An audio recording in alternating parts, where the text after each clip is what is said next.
Assalamualaikum warahmatullahi wabarakatuh. Halo teman-teman semuanya, apa kabarnya nih? Semoga kalian selalu sehat dan tetap semangat ya. Sebelumnya, yuk kita kenalan dulu. Halo, perkenalkan namaku Irman Nurpaujia dengan NIM 2010039 dari kelas 4B Pendidikan IPS Universitas Pendidikan Indonesia. Nah, kali ini aku bakalan membahas materi mengenai mobilitas sosial. Kira-kira apakah teman-teman sudah tahu belum apa itu mobilitas sosial? Nah, aku kasih contoh ya teman-teman. Misalnya nih, ada seorang karyawan biasa yang sudah bekerja lama di sebuah perusahaan lalu menjadi seorang manajer. Nah, itu merupakan bentuk dari mobilitas sosial teman-teman. Atau bisa kita lihat gitu, adanya perpindahan dari status sosial yang rendah menjadi tinggi. Nah, udah kebayang belum nih teman-teman? Jadi, pengertian mobilitas sosial yaitu adanya perubahan kedudukan warga masyarakat di dalam sebuah kelas sosial yang satu ke kelas sosial yang lainnya. Nah, pengertian mobilitas juga bisa berarti perpindahan individu, keluarga, atau kelompok melalui sistem hierarki atau stratifikasi sosial. Nah, begitu. Selanjutnya, mobilitas sosial juga memiliki bentuk nih teman-teman. Di antaranya ada mobilitas sosial secara vertikal dan juga ada mobilitas sosial secara horizontal. Nah, kita bahas ya satu-satu. Nah, yang pertama yaitu mobilitas vertikal. Nah, jadi mobilitas vertikal ini ada perpindahan status sosial yang terjadi bisa menjadi lebih tinggi atau lebih rendah. Nah, ini tuh ada vertikal yang ke atas ataupun yang ke bawah, yang artinya itu ada status sosialnya nih bisa tinggi atau lebih rendah. Nah, apa sih teman-teman contohnya? Nah, bisa jadi kalau tadi nih ya, itu karyawan yang akhirnya menjadi manajer dan mempunyai jabatan nih, yang otomatis itu status sosialnya lebih tinggi. Nah, ini ada satu lagi contohnya, yang vertikal lebih rendah, yaitu di mana seseorang karyawan biasa ataupun seseorang manajer yang karena ada suatu keadaan di perusahaannya, baik itu bangkrut atau terkena pandemi, ternyata harus PHK, dan itu menjadi status sosialnya menjadi rendah nih, karena dari awalnya yang tinggi dia ada status sosial sebagai karyawan, akhirnya tidak mempunyai pekerjaan. Nah, seperti itu teman-teman untuk mobilitas vertikal. Jadi selanjutnya yaitu mobilitas secara horizontal. Nah, ini mobilitas sosial horizontal adalah perpindahan status sosial yang dialami seseorang atau suatu kelompok, tapi tidak akan mengubah derajat sosialnya atau akan tetap sejajar seperti sebelumnya.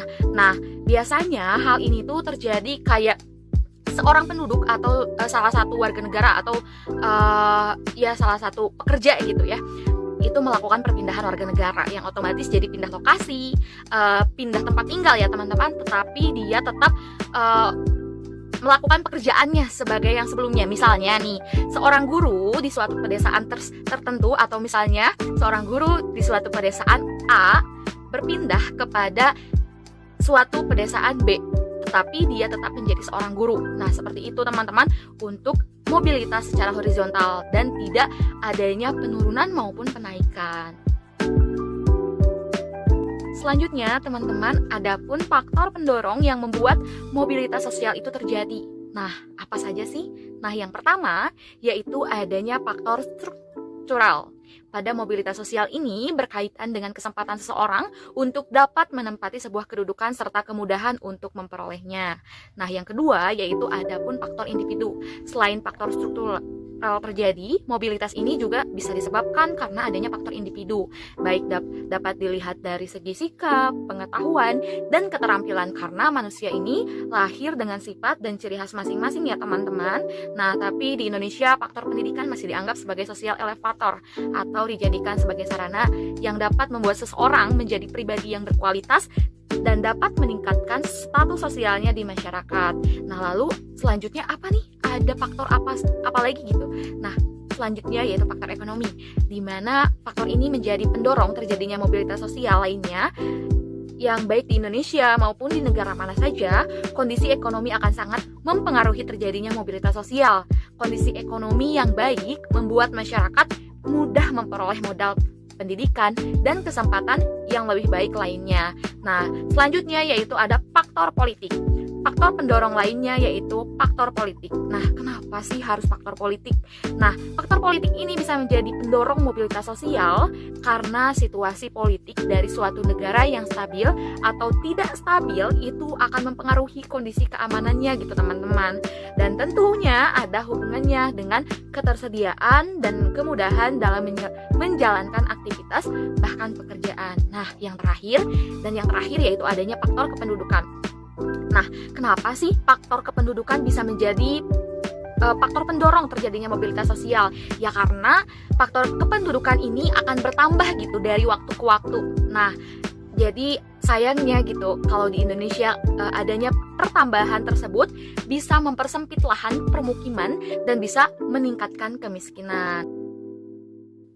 Nah, adapun faktor penghambat dari mobilitas sosial ini teman-teman, yang diantaranya yaitu ada faktor diskriminasi. Nah, meski faktor ini kerap diabaikan, nyatanya mobilitas sosial sangat terhambat ketika terjadi faktor diskriminasi.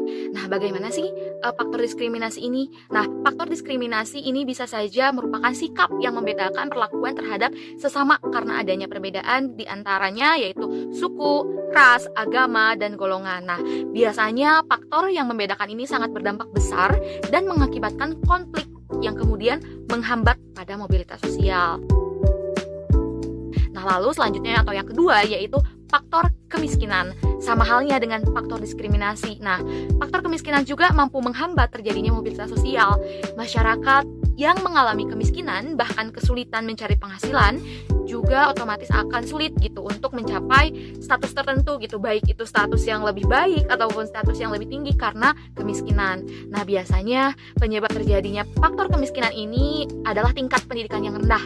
Karena ketika tingkat pendidikan di lingkungan masyarakat tersebut rendah, maka sumber daya manusia di tempat tersebut juga rendah, sehingga tidak adanya upaya untuk mendapatkan atau memiliki kemampuan untuk bersaing dan akhirnya mereka akan terbatas dalam mendapatkan pekerjaan, teman-teman. Karena seperti yang harus kita ketahui atau yang kita ketahui untuk melamar pekerjaan itu harus ada kualifikasi dari pendidikan, sehingga itu berpengaruh sekali ya teman-teman.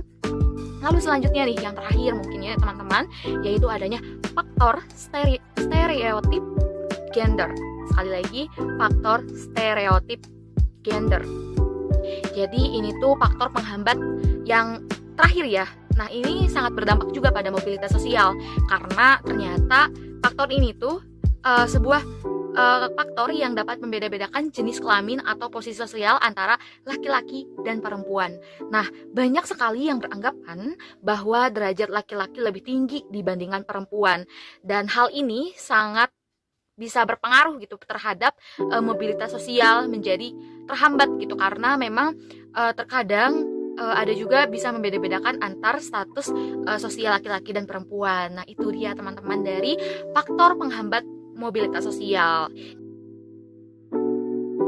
Nah, itu dia teman-teman dari pembahasan kita mengenai mobilitas sosial, baik dari pengertian mobilitas sosial maupun bentuknya, terus ada pun faktor pendorong dan juga ada faktor penghambat.